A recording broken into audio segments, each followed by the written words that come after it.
Мерекелік концерттің шымылдығын өзінің құттықтау сөзімен кәсіби әскерилендірілген авариялық құтқару қызметі Павлодар филиалының директоры Құлахметов Әбдімәжит Тәутішұлы ашты. Ол алдымен аталған мекеменің жұмысымен таныстырды. Орталық штабта қанша құтқарушы мен техника барын атап өтті. Кейін әріптестерін кәсіби мерекемен құттықтап, жылы лебіздерін білдірді. Кейін сөз кезегі Қазақстан Республикасының инвестициялар және даму министрлігі, индустриялық даму және өнеркәсіптік қауіпсіздік комитетінің Павлодар облысы бойынша департаментінің басшысы Әсет Әкімжановқа берілді. Бүгінгі таңда құтқарушы қызметкерлерінің беделі аса жоғары.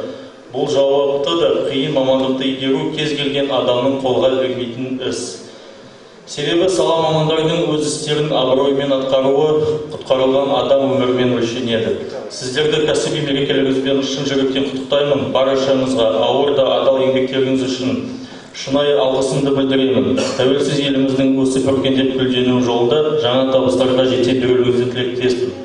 Мерекелеріңізбен. Құттықтау сөздерден кейін құтқару саласындағы мінсіз адал еңбек үшін кәсіби әскерилендірілген авариялық құтқару қызметінің төс белгісімен Павлодар филиалының директоры Құлахметов Әбдімәжит пен Екібастұз әскерилендірілген авариялық құтқару жасағының командирі Виталий Будаевтар марапатталды. Хочу поздравить жеріміздің барлық құтқарушыларын осынау мерекемен құттықтаймын. Екібастұзда жалпы облысымызда біздің құтқарушылар еңбек ететін көптеген өте қауіпті өндірістік нысандар көп. Богатырь көмір, Ақсу ферроқорытпа зауыты, Майқайың алтын және тағы басқа ірі кәсіпорындарда атап өтуге болады. Бұл мерекеде барлық құтқарушыларға сын сағаттарда ерен ерліктерімен ерлей берулерін тілеймін.